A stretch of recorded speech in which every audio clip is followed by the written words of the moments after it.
Welcome to Whatever Works, our unique fortnightly podcast in which we talk about whatever works in our lives and in the lives of our community members.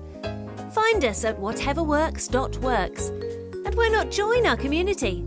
Simply search for Whatever Works at MeWe.com and get stuck in.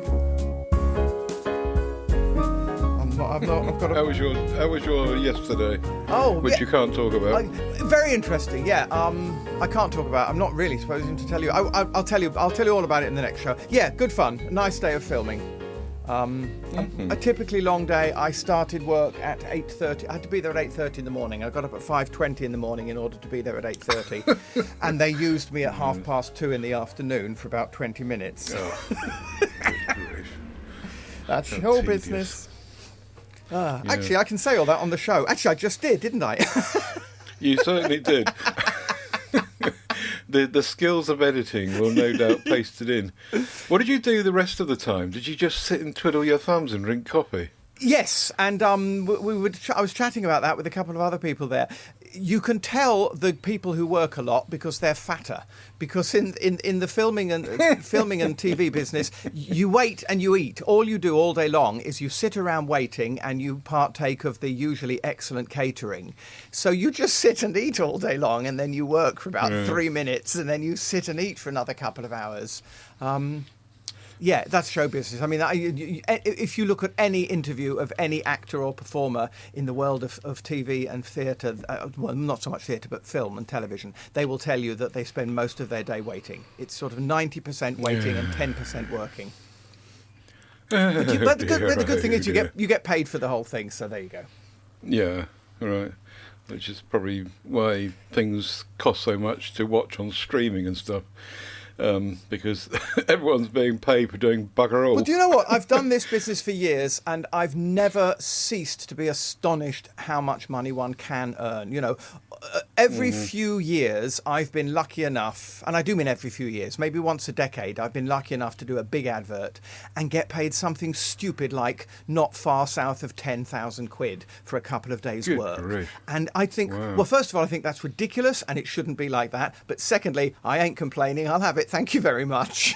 Yeah. But yeah. It does seem to be just off the scale. The way that, for instance, you go to a film set and you look at all the lighting people and the sound people and the gaffers and everyone working just as hard as everyone else, and you're working less hard because you're sitting around all day eating and getting fat and waiting, and yet you're earning about 10 times as much money as they are. It really ridiculous. Isn't fair. But I'm not going to argue against it. And I suppose the more famous you get in the circuit, the better that equation gets. Yes, but I mean, supposing you're the Go Compare chap with the moustache, for instance. I mean, I have no idea. I'm saying this off the top of my head, but he's probably earning between £50,000 and £100,000 for each one of those adverts that he does. You know, he will have started off on the wonderful sort of salary that I've made once a decade of, you know, £4,000, £5,000, £6,000 for a day's work, and then as he becomes known and as the adverts become popular and they want him back and they want him back, his fee will go up. I mean, I remember the years and years ago, the chap who played Ronald McDonald, who did the adverts, he said, I do a Ronald McDonald advert once a month and that's all I do. I live on that. I don't need to do any other work. Yeah, I suppose so. Mind you, they'll get their comeuppance soon as AI takes up over and it's all created as, and we think it's a real person, but it's not. I've spotted that already. I saw an ad the other day, and then I realised, hang on, this visual effects are so good. And then I looked at it a little more carefully, and I thought the whole thing's AI. No wonder the visual effects are good, because it's not real at all. Yeah, all very sad and scary and frightening, and not something we want to start a show with. How are you, Ted? Enough of me. No. How are you? I'm all right. Inevitably, we're going to make reference to last week's ludicrous heatwave, yes, which was absolutely worse for you than it was for me. But it was still on Thursday of last week. Me and my dad were sat in the garage, which is usually the bolt hole where it's the coolest place. And we were sitting there thinking, there's no advantage to be sat in this garage anymore. It's just as hot here as anywhere else. Now, it wasn't 40 degrees, but it was certainly 34, which is, 10 degrees more than the pair of us are comfortable with. But we got through it. And the night time, Thursday night, was just diabolical. I don't think I've ever experienced a night certainly in the UK, maybe somewhere abroad, where the overnight temperature didn't drop below 25. And that was just amazing. That in the middle of the night, it's just like daytime temperature. And I was just sat outside. I didn't even bother to go to bed. I just sat outside. And yeah, so how did you cope? Because it was worse there. It was very similar. I mean, I remember one or two evenings, my mother would go to bed and I would open up all the curtains and all the windows and try and let the draft come through. And the Ted's top tip, putting a fan at one end to blow the air through. I did all that. And, when the temperature had gone down from 33 to 29, I decided, all right, that's the best I'll be able to do. And I closed everything up and went to bed. It's when you say the temperature has come down to 29, you're just talking a completely different language, aren't you? Exactly. And as has been commentated so many times in the media this past week or so, it's a different kind of heat. It's a moist heat, and if you go to Tunisia or something, it's just different. It's dry heat, and it just doesn't affect you in the same way, down to sweat and blah blah blah and all these technicalities. I totally agree. So, I remember in the years ago, in the days when I used to travel quite a bit, Africa is a beautiful heat. It's clean, it's dry, it's almost pleasant. It's just a bright, happy heat. Whereas you go to somewhere like Singapore, and the moment you set out of a building, you feel as if you've stepped into a steam room, and you're absolutely drenched. So yes, I agree with you. If only we could have a different kind of heat here, it wouldn't be as unbearable as it has been, and will be again next week, I hear. There you are, just to end on a sour note. It's coming back, I believe. Well, hopefully not quite as bad, they say, but I've certainly got my air conditioner ready. We'll come to that a bit later. But first, the furniture of the show, which is to remind everyone that whateverworks.works is our website, and we hang out in the MeWe group quite a bit, so let us know whatever works in your life and we'll scoop up stuff from there. aidenbell.com is where you can get Aiden if you've got a few £1,000 to employ him for a day. tedsalmon.com is where you'll get everything else. And I'd just like to shout out a special thanks to Dean and Phil for keeping the Whatever Works fund topped up this month. So thank you guys. That's really helpful. Yeah. You can too, of course, send an Amazon gift voucher to tedsalmon@gmail.com and we will magically turn it into cash.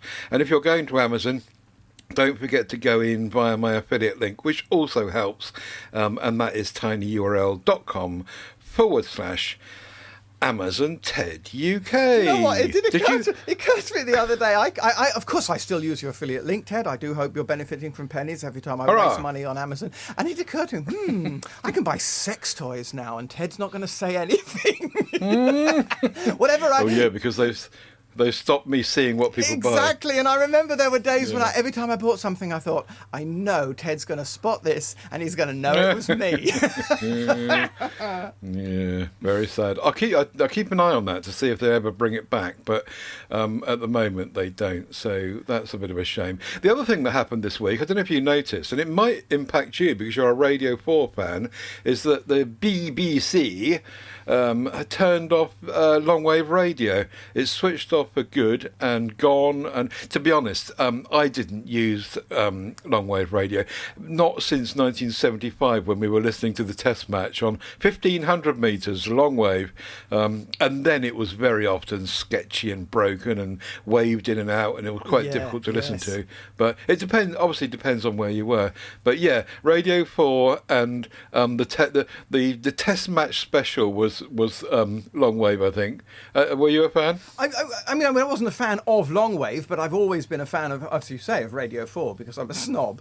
And yes, I remember for years listening to Radio 4 on the long wave, and then the FM was better. If you could get an FM tuner, you got much better quality, and you got the best quality in the world ever until DAB came along, and then the internet. And I did actually notice, I was aware that it was going to be switched off, and I actually asked Gemini what time, and it said at 1 o'clock in the morning, and I thought, oh, well, let me see if I can actually listen to the... Yeah, let's be romantic. Let's listen to it go off air. And, of course, I couldn't find a long-wave radio. I haven't got one anymore. So then I started to think, well... do I really want to listen to longwave on the internet just so I can hear the end of it? And then, of course, I forgot all about it. I got distracted by something else, and before I know it, I'd forgotten all about it, and it had happened. So I failed to listen to the end of longwave. But yeah, I think it's a romantic end of an era, isn't it? Worth noting, if not listening to. Yeah, and FM apparently is going to be next. Yeah. And DAB was always kind of sketchy from the start with these two standards across the world of DAB plus and all that. And Yes. and that will go, no doubt, as well, because everyone's streaming. They're going to turn off aerials, analog TV within a couple of years now. Yeah. It's just all going to be everyone. You see. Essential services like water and electricity for your house is going to then include a connection to the internet. Yeah, I know, the smart world or what? Do you know, it's an interesting thing. I was just over the last few days, I've been considering that we may need to buy a new FreeSat box because our FreeSat box is just not happy. It's turning itself off literally 2 or 3 times a day and getting very annoying. And I know that when I'm not around, my mother will have trouble coping with it. So I've been considering a new FreeSat box. I'm just wondering, should I wait? Is FreeSat going to be next for the Axe, I wonder? Yeah, it is. They're talking about chopping it all off. So I better look internet, into that. smart TVs seem to be the thing that's going to survive, and forget your aerial on your roof. It's just going to come through your router. So and that's presumably, your lot. if like me, you want to record. I mean, I always still prefer to record programs and watch them later at my own leisure, not stream them, but record them, watch them from a hard drive at home. I guess that's going to be gone. That's not going to be possible at all once streaming takes over, is it? Because you'll simply be instructed to stream it. Why would anybody want to record it when you can stream it? I don't know. Is the answer. But Well, you why can don't you know? I'm sorry, Ted. But don't forget that you can go to YouTube and other digital services and watch on demand pretty much what you like. Particularly now that the BBC have done a deal with YouTube and all their content's going to be on YouTube anyway. So that's the BBC covered. Yeah. And I'm sure that other services will be the same. Yeah, I'm just not a fan of watching stuff over streaming as opposed to watching it from a local hard drive because you have considerably more control of it on a local hard drive. But I've raved about that before. Let's move on from that. Yes, indeed. Yeah. Oh, by the way, you jammy bastard, you got another Amazon refund, didn't you? Oh, yes, I did. I don't know how I do it. I really don't. I bought a smart ring. Again, it's to do with my prepping for all my Santa work. I decided it would be very, very fun to have a smart ring that had my website on it as an NFC command, so that if somebody were to pass me their phone, I could simply wave my hand over their phone, and with Santa Christmas magic, my website would appear on their phone. And I thought, let's do this with a smart ring. And I bought a smart ring, and when it arrived, it was huge. First of all, it wasn't quite big enough to fit on my finger anyway. I'd misjudged the sizing part. And secondly, it was colossal, and I thought, I don't want to wear this anyway. And I went online to send it back because it had cost £14.90. So I thought, well, I want my money back. And I got the message I've had a number of times now. Oh, we are processing your refund. You do not have to return the ring. It's just bizarre. I don't get why that never happens to me. I just don't understand why. Anyway, it's just a quirk of your account, I suppose. I shop a lot. I mean, I have to say, I shop far too much on Amazon. I mean, my mother and I tend to, as we've discussed on the show many times, I love shopping in shops, and I will often go on a shopping trip to try to buy something and eventually give up and come home and exasperatedly buy it on Amazon instead. Over the last months, even years, we've started just going straight to Amazon and not even bothering trying to buy stuff in the shops because it won't be available. So I do a lot of shopping on Amazon, and I'm sure their calculation is how much I purchase against how much I send back and how good or bad a customer I am. And I presume that I'm considered a good customer that they have to keep happy. But I suppose so. But I also used to behave that way. I don't spend nearly as much on Amazon as I used to. But 10, 15 years ago, I once told them to tell me how much I'd spent since my account opened in 2000, and this was about 2010 or something, and it was like 50 grand. Yeah. Because back then they had the data to share with you, and so they told me. I still got the email. I would be terrified. I mean, really, I think it would bring on a heart attack if I learned how much I'd spent. I mean, especially over COVID. I mean, imagine the money that all of us were spending on Amazon during the COVID year. I mean, it doesn't bear thinking about, does it?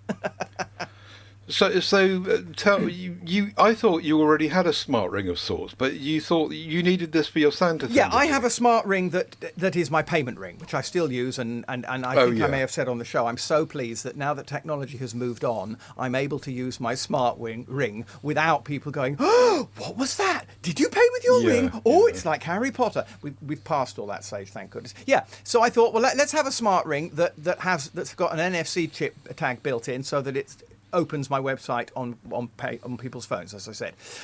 This ring didn't work, but when they sent the ring, they sent as a free gift, so I not only got to keep the ring, I got to keep the free gift as well, which they call a smart nail clip, which is basically a little tiny NFC chip. I mean, they are tiny, but it's almost naked, almost nothing but the chip. And the idea is you can tuck it underneath your false nail. So when you're wearing fake nails, you can have an NFC chip under your nail. So, the glamorous lady could actually reach out her finger and tap your phone and the website would open. Oh, such magic. And it occurred to me, why don't I try and find if NFC tags are available in different forms, it doesn't have to be a ring. I wonder if I could sew one directly into the glove.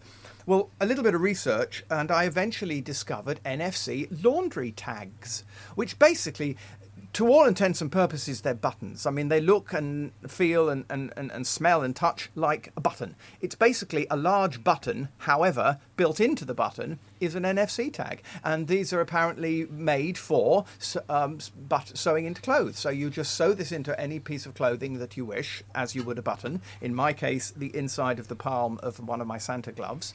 And then you've got an NFC chip to hand. See what I did there.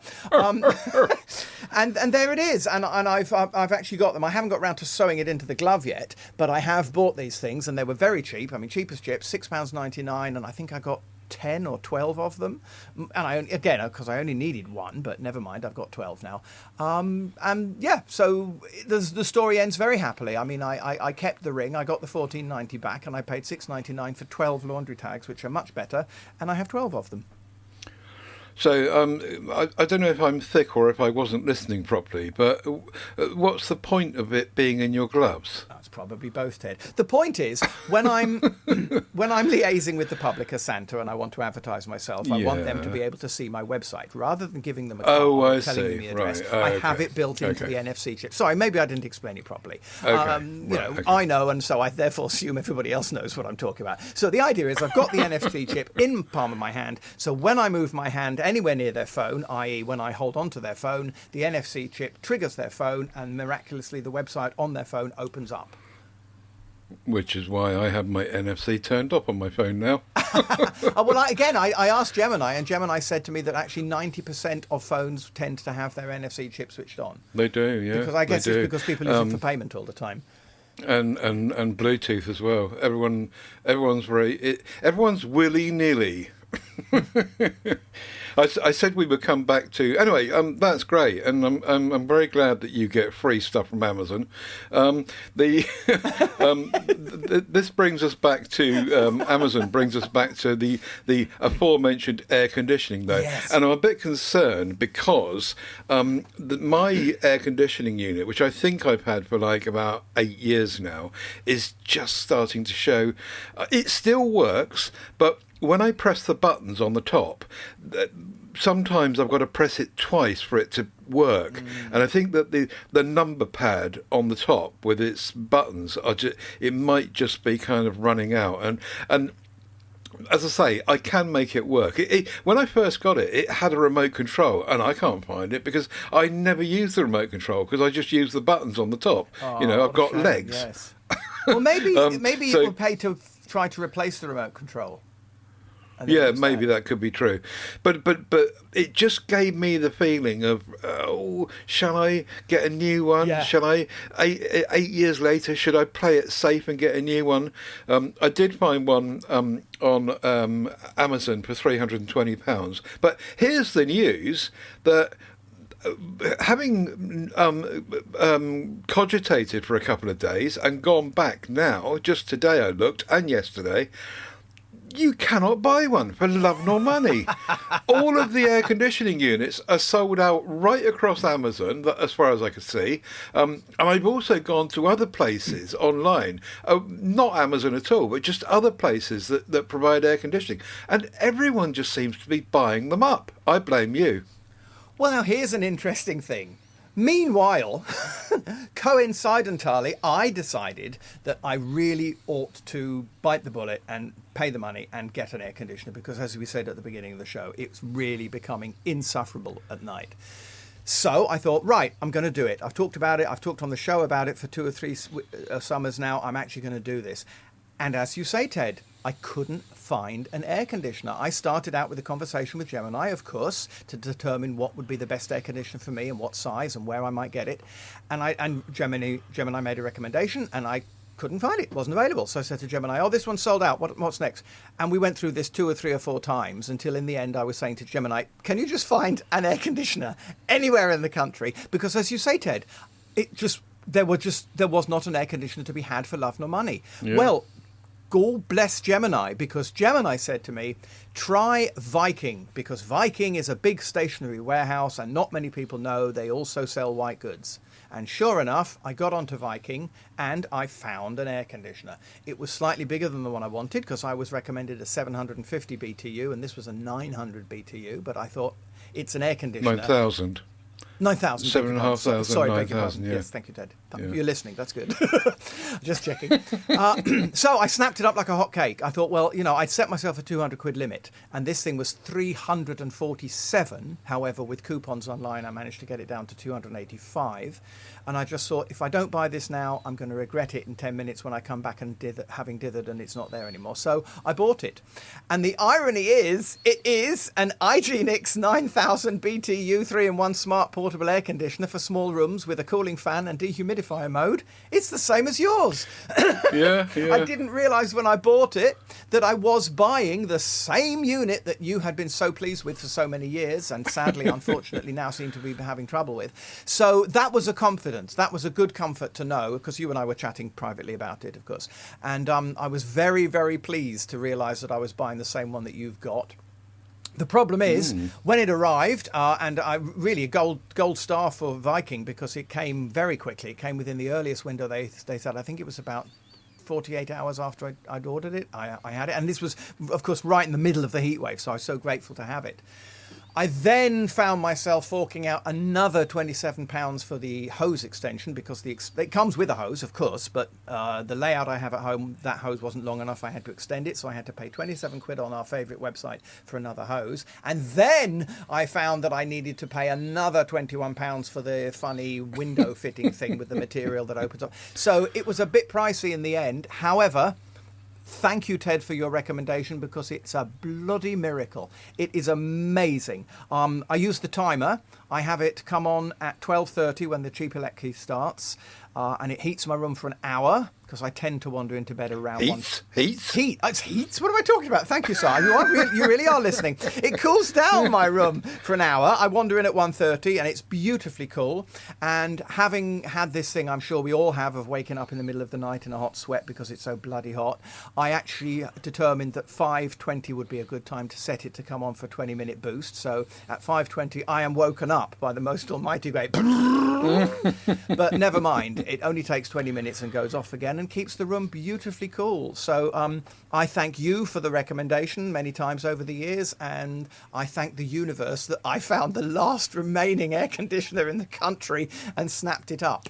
Yeah, I really hope mine keeps going, because I'm going to be, if I have to face another one of those without an air conditioner, I'm going to be, in actual fact, being in a static van, as you know I am, it puts it under a great deal of load because of these 1 millimetre aluminium walls in a static van. It's not like the same, even a wooden house like indeed. yours, Yes. let alone bricks and mortar. But so during that day, I put it on, and it was really struggling to get down from 34 to 32, just Yes. about. Yeah. If you sit in the flow of the air, just sit in front of it, that's all right. Yes. But when it gets to those extremes, in my situation, you can't get the room cool. But it's really, really good at night. That's the benefit. Yeah, and is I'm very lucky. I mean, my room is very small. My room is about 3 metres by 2 metres by 2 metres, so it doesn't have a large place to have to fill. So I'm lucky in that respect. Yeah. But sorry, I interrupted. Carry on. No, that's all really. You've just got to play the game. Yeah. Even that night when it was 25 in the night, I didn't even bother putting it on because I thought, well, I'll just sit outside at this stage. Yes. But I could have done, and I reckon that if I put it on at 25, it would have got it down to about 22 or something. Yes. There comes a point where it's just not worth bothering if you're not in a bricks and mortar house or a wooden house. That's such a shame, Ted. But what is your general think- regime? I mean, I've said mine is to heat it for an hour before bed and then have a 20-minute boost during the night. What do you have a regular regime, or do you just turn it on when you're desperate?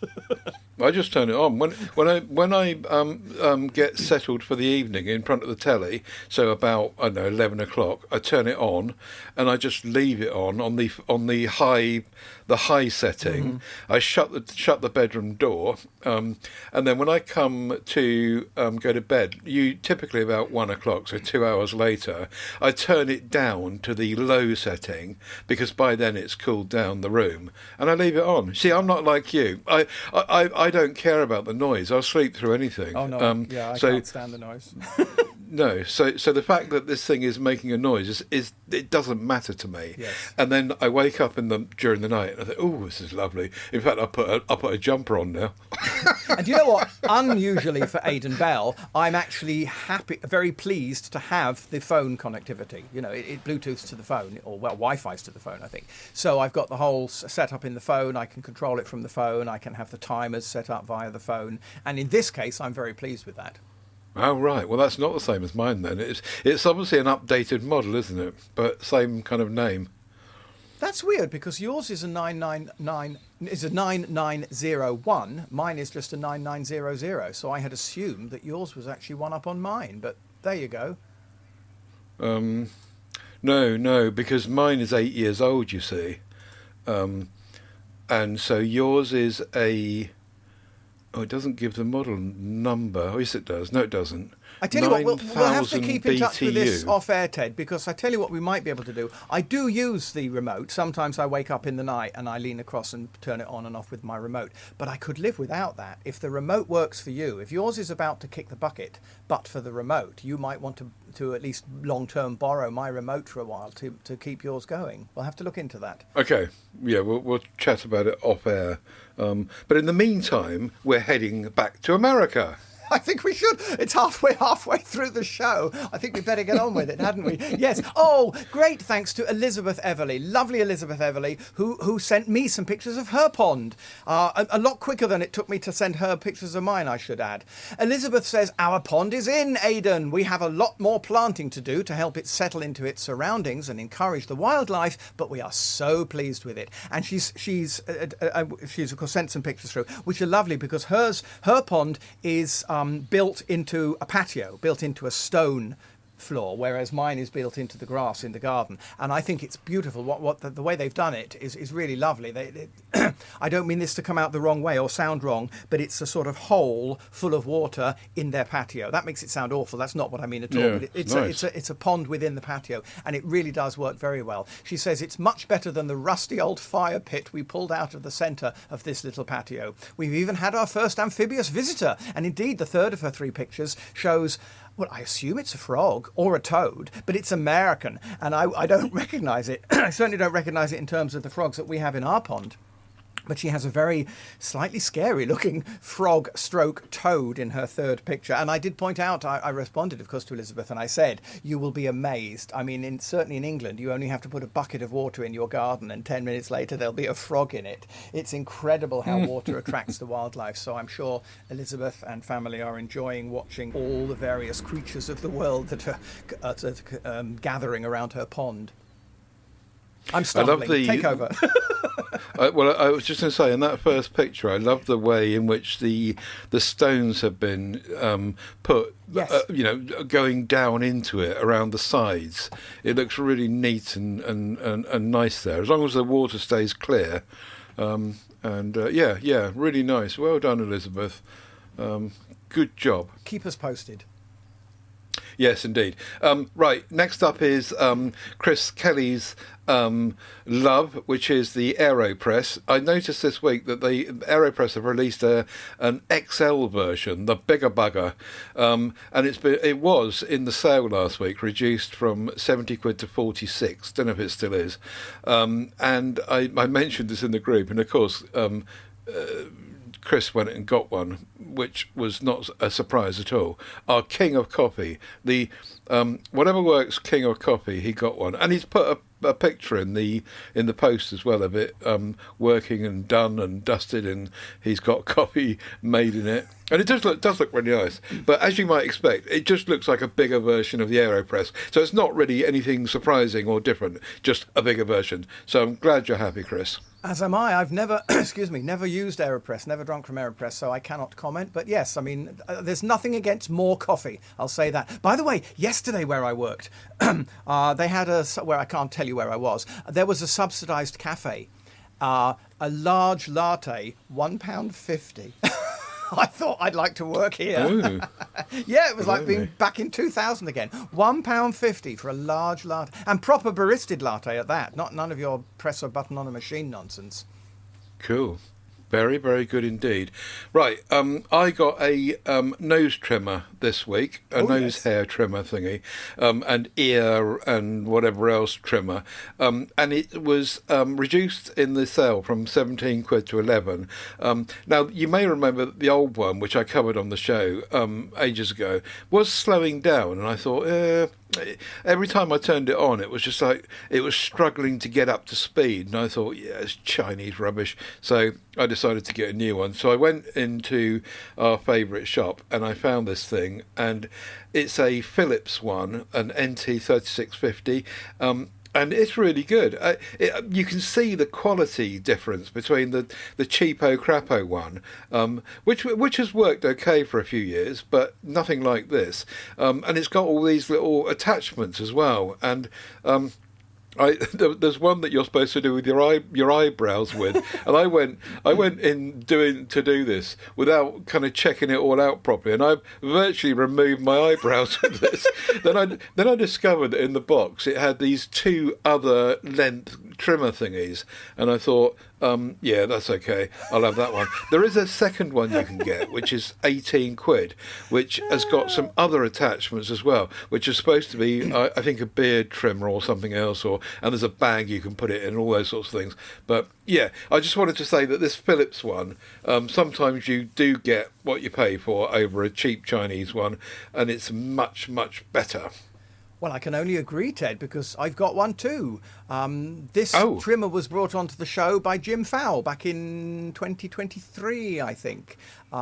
This very one? This very one. No. As a result of which I bought one. And I can certainly concur with you. It's a still using for me. Do you know, I never dared with the eyebrows. I actually have just... again, it's going back to the free Amazon. You're not going to like to hear this. But from time to time, I wander into a hairdresser and I say, strange request, would you mind, could you just cut my eyebrows? I don't need a haircut. I just need my eyebrows trimmed. And without fail, they will trim the eyebrows and then say, no, you don't owe us anything. That's all right. Have a nice day. So I tend to do that for I wouldn't dare. I've got the two eyebrow attachments and I've never dared to use them. But so good on you, even though you nearly removed. When you removed one, did you think, well, I better remove the other one then to match? Or have you got one longer than the other? No, I just carried on then. I mean, I don't care what I look like, as you know. But it's not like I'm working and needing to show my face anywhere. But what's impressive here is that you, and not me, for the first time ever probably, you became the Whatever Work archivist. you found this item from before. Yeah, okay. I'm just shocked.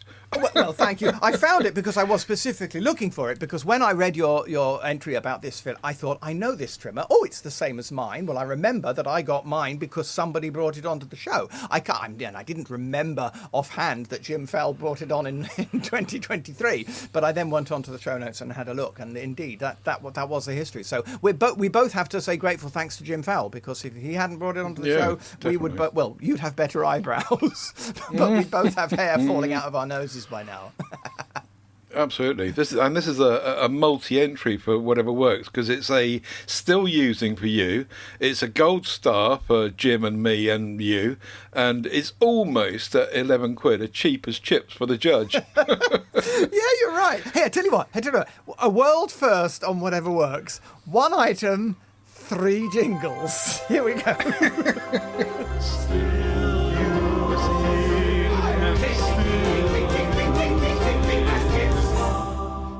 Okay, that's excellent. It didn't work, but it was a lot of fun. Okay.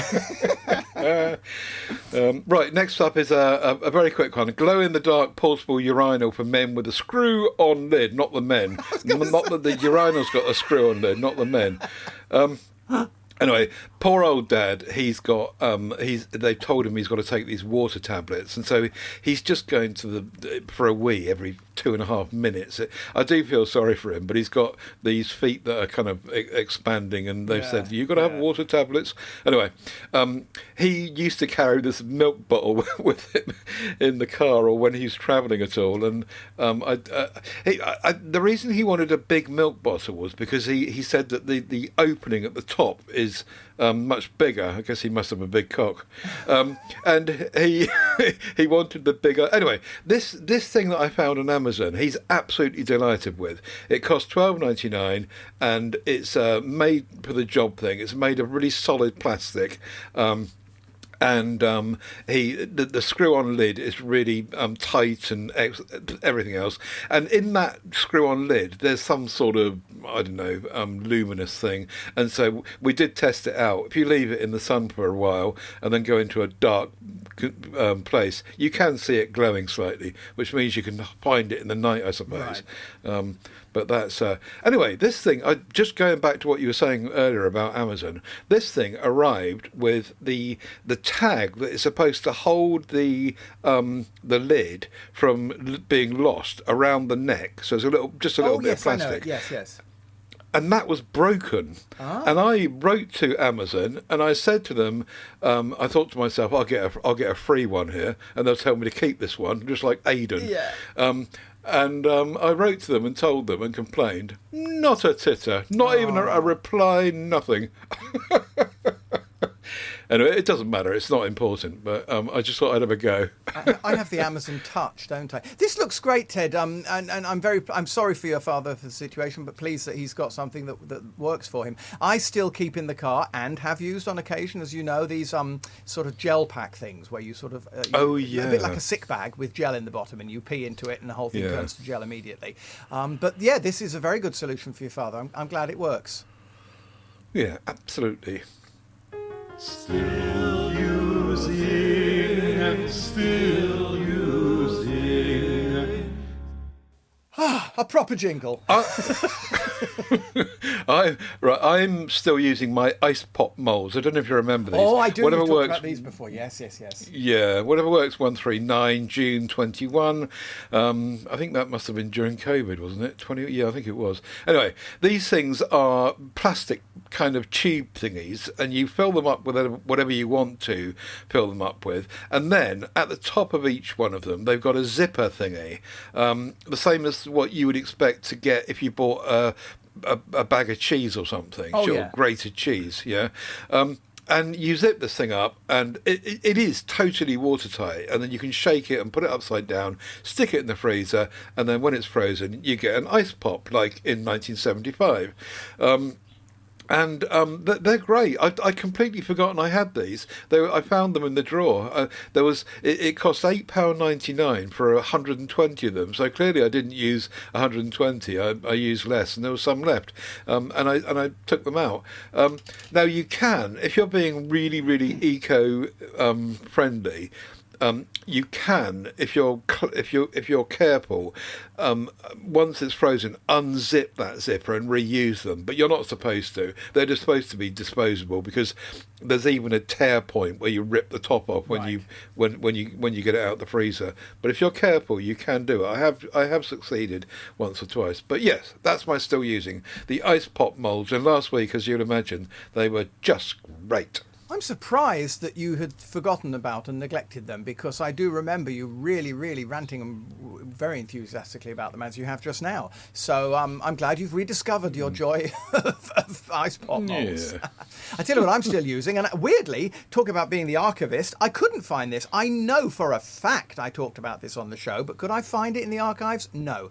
It's a product I didn't buy on Amazon. I bought mine on eBay, new, for £165. What did I pay 165 quid on eBay, you're asking? Well, it was an Oral-B IO Series 9 electric toothbrush, black onyx. I do remember that there was quite a bit of discussion. I think some people were selling some of these. Somebody was selling one of these on the phone show. Forgive me, I forget the name of the marketplace. Phone Classifieds. show. Classified, thank you, sir. And I think that sparked my interest, and I started researching toothbrushes, because I haven't got a life. And I eventually purchased this one, with which I am extremely happy. It was classic Aidan Bell. I mean, you know, the Series 9, yes, you're right. I think there is a Series 8, 7, 6, 5, 4, 3, possibly all the way down to 1. God knows what the difference is between them all. I didn't really need to spend that much money, but, you know, Aidan Bell, he has to show off and buy the best. But having said that, it's a very good, efficient toothbrush. It lives on its charger, but even when I've taken it on holiday for some days, it's never let me down. It's never run out of charge. It works fine. Yes, it does have an app, and it does have Bluetooth, and it does talk to your phone. And no, I never have. It's a toothbrush. I'm very pleased to be able to connect, for instance, my lovely new air conditioner unit to my phone, because the functionality is useful and it achieves things that I couldn't achieve otherwise. I cannot imagine why I would want my toothbrush to talk to my phone. Was it so I can keep a record of how many seconds I brushed my teeth on each day and how hard I pressed? Who cares? As long as I don't have to go to the dentist, I'm happy. So I kind of wasted some money, because I probably could have made do with a lesser version. But the Series 9 electric toothbrush, Oral-B Series 9 toothbrush from the IO series, I like very much indeed. I looked on Amazon, and the prices, it's weird. There's all sorts of prices. It seems to go from 199 to another one that's 800 quid. So I really can't quite work out the pricing. And as I say, in retrospect, I could have paid a lot less. But nevertheless, it was some years ago now. I didn't actually make a note of when I was, but it was at least 2 or 3 years, I think, by now. And it's serving me well, and I see no need to replace it in the near future either. So perhaps it was a good purchase after all. Maybe you do get what you pay for. Excellent. I went to the hygienist last week, and they couldn't touch me, and because every time they tried to do anything to clean my teeth, I was leaping on the ceiling because it was so sensitive. So they sent me away in the end and didn't charge me. What? I said, don't you want me to pay? No, you were only in the chair for 10 minutes. So my hygienist, I have similarly, I find it very painful. My hygienist has me swill round an anaesthetic solution. The first thing I do is I swill. Yeah, they tried that. Oh, they tried. It didn't work either. They tried that, and they tried the gel stuff as well. They tried all sorts. But anyway, what they've done is they've rebooked me in, and they're going to inject me so that I'm numb, and then do it like that. It all seems a bit over the top, to be honest. They're going to bring in an anaesthetist from the local hospital, and they're going to knock you out completely. You'll wake up later. Just to get rid of a few bits of plaque. Oh, dear. Never mind.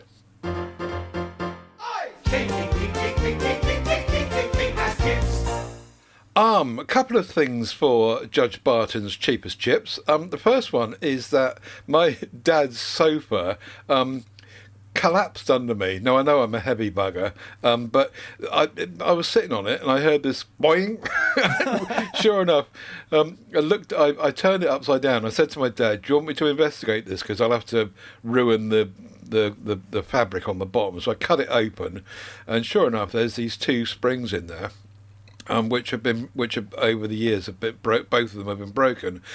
So I said to him, look, we'll go on to Gemma and we'll get her to tell us who we can get to come and fix it. So we did that, and he phoned them up about 6 times, and they promised to come round and do it and sort it out. Never turned up. They're just hopeless, these tradespeople up here. Anyway, in the end, I said to my dad, right, let's see if we can buy them ourselves, because it can't be that difficult to do. So, sure enough, I went to Amazon, and there's this kind of sub shop called Pandora's Upholstery, and they're called replacement zigzag springs. You do have to measure the spring you've got to get the right size, because they're all different sizes. But sure enough, they arrived. They cost £9.59 for 2, which was handy because the 2 were broken.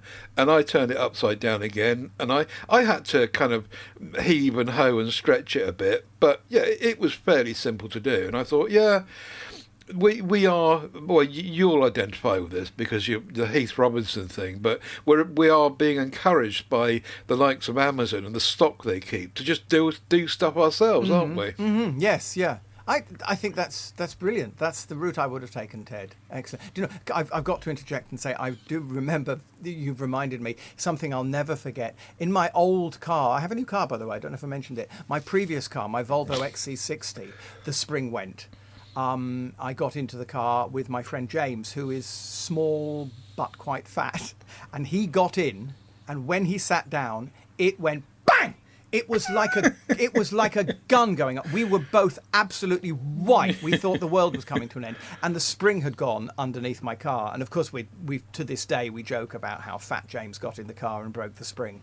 But I mean, I just thought of that because you said yours went with a sort of boing when you sat down. Well, that was lucky because you don't want to be in a car when the spring goes. That's a totally different sound. Sorry, that's got nothing to do with anything. The point is, yes, I would have done the same, and I'm very pleased that's worked for you. And presumably, as we speak, the spring is doing its job, and the SETI and yeah, super. There you go. Completely back to normal. You've got to make sure you put it on the right way around because it bows upwards. So you obviously put the high point at the top and not at the bottom. Yes. But yeah, it just basically the two ends of it slots into the holders at each side, and it's just really easy.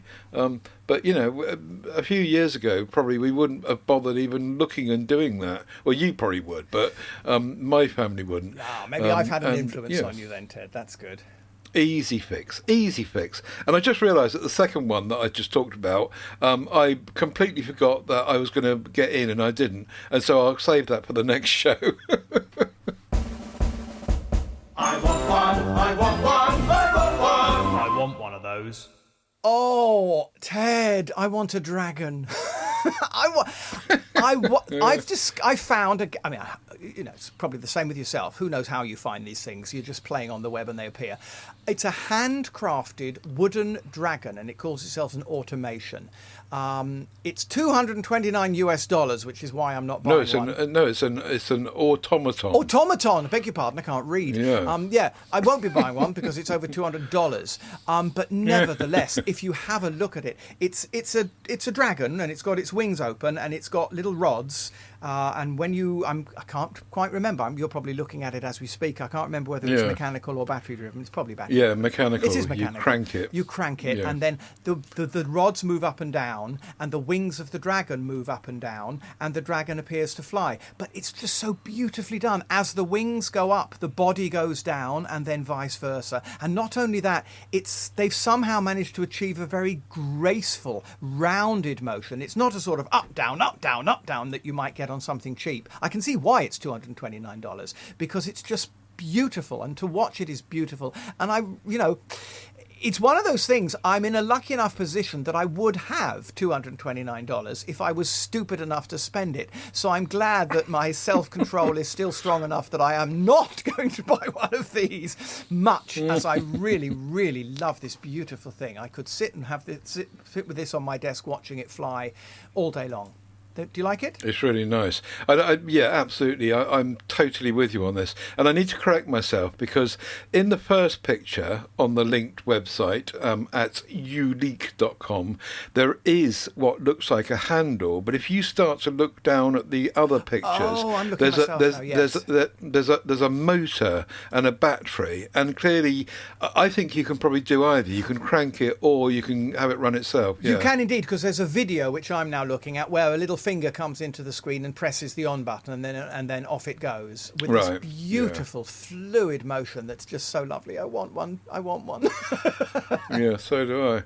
We'll share one. Yeah, we'll share it. No, we love wooden things, and I also found a wooden thing, which is the Helia pill organizer, which is really, really nice. It's just basically the kind of pill organizer that my dad uses every day, but instead of being a cheapo plastic Chinese, 50p one, yes, it's a really nicely made wooden one with a concertina spreading the things out. It's got petal-like radiation from the central axis. It just looks really, really nice. It costs £30, but for someone that's got everything, it'll be a really nice.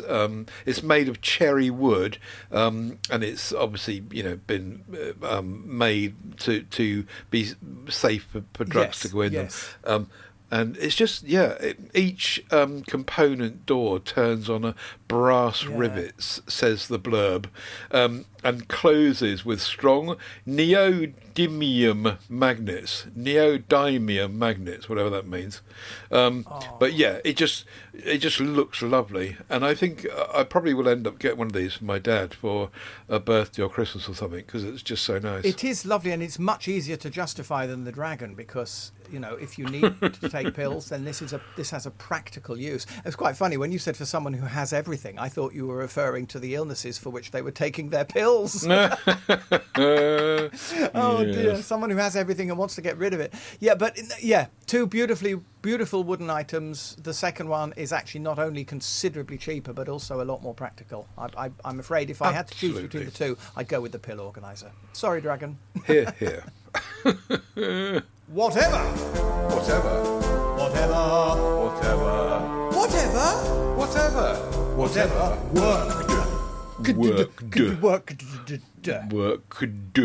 Right, very quickly, I'm going to go with the metery mesh zipper pouches. I was talking about zipping up my things earlier, my ice pops.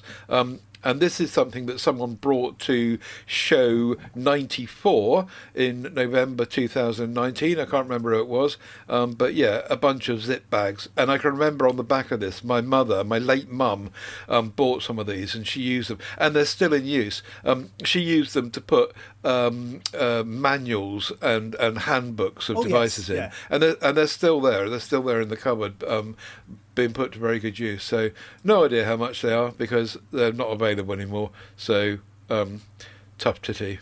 What did you find? I love bags. Mine is the Max, if you want the reference number, it's the Max MAX004S IP67 rated toolbox. It's a wee little plastic toolbox. I wouldn't really call it a toolbox. To me, it looks, I suppose it's because of the industry I've worked in, but it looks to me a lot more like a sort of film unit kind of box to do with technical people, sound and filming and lighting, etc. And indeed, I use it. It comes out actually every time we record a show because my Zoom recorder and its various bits and pieces live comfortably in it. It's a black plastic padded box, as I say, for sound equipment or this sort of thing. It's currently £24.35, and I'm just looking at my order. If it brings it up in time, I can tell you I paid £19.90 for mine when I bought it, but I'm definitely still using it. As I say, every time we record a show, so that's topical. Absolutely, very good. I used to have something similar, an aluminium case for all my camera gear. Yes, and yes. You kind of cut the foam out. It was great fun. I really enjoyed it. Yeah, I should have said nice camera one. Case. That would have been much easier to understand.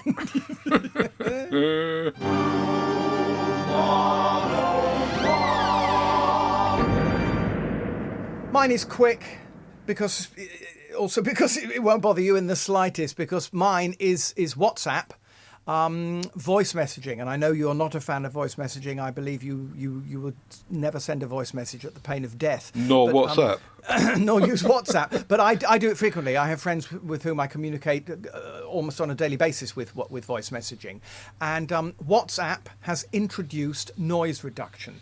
I don't particularly like noise reduction at the best of times, but in this case, they've just turned it up to 11, because you know me, I'm very hyper and I'm very bubbly and I'm full of energy. And if I leave a message and go, well, that's it, Ted, talk to you soon, bye, I can guarantee that the bye will not be there, because the noise reduction will have removed it. And anytime, if I'm recording and I go, you know what I did yesterday? The haha will disappear, because it's just too high. It's just set too high. So I leave people messages and they begin to sound like some, microphone with a broken cable. It's just very, very, very annoying. What a load of bollocks. I remember sometime I left a message for somebody. I was at an airport and I was saying, well, I'm at the airport, and as you can hear in the background, you can hear the airport and they're making an announcement. I hope you can hear me, blah, blah, blah. And when I played the message back to listen to it later, it was clean as a whistle. It was very, very effective. It was as if I'd recorded it in a soundproof studio. And I thought, I wanted the background. I was trying to say, as you can hear, I'm in an airport, and they couldn't. AI and technology is getting too clever for its own boots. And that's it. Quite so.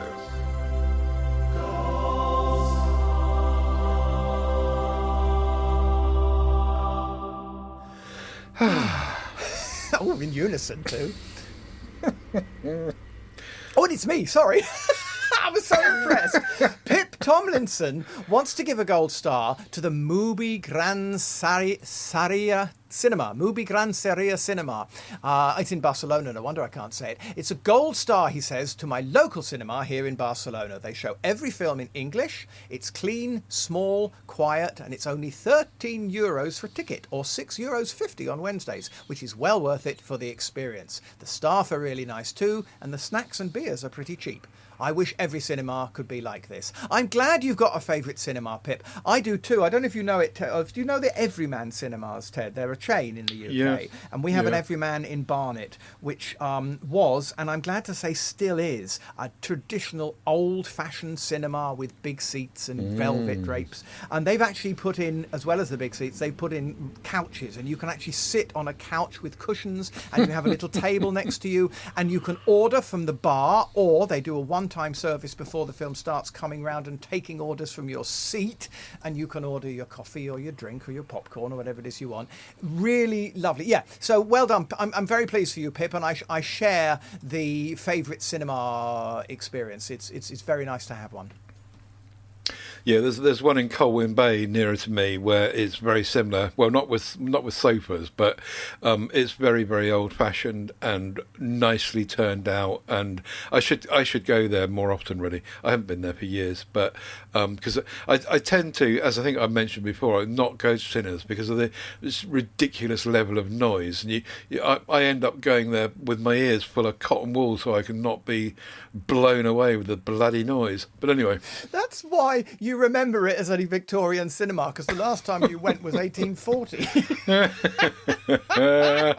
Yeah.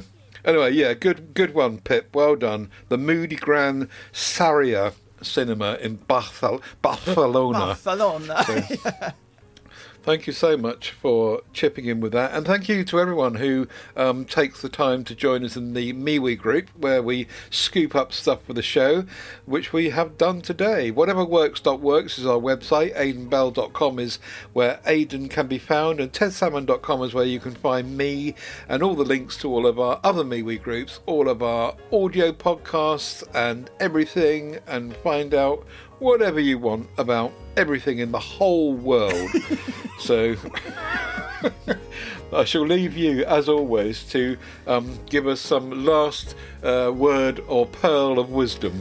Do you know what? I don't have a pearl of wisdom today, except to say that not having a pearl of wisdom is a good thing. I am relaxed. That was a lot of fun today. It's only 25 degrees in my studio as I sit here shirtless. Actually, a tiny bit glad that we finished because I can go outside and cool down. But no, it was a fun, relaxed show today, and that's the way the world should be. So have a fun, relaxed few weeks, or however many it turns out to be, and see you next time, everybody. Yes, indeed. Thank you all for listening. And as always, one last thing to say. Don't forget, whatever works, works. Perfectly together. Synchronous.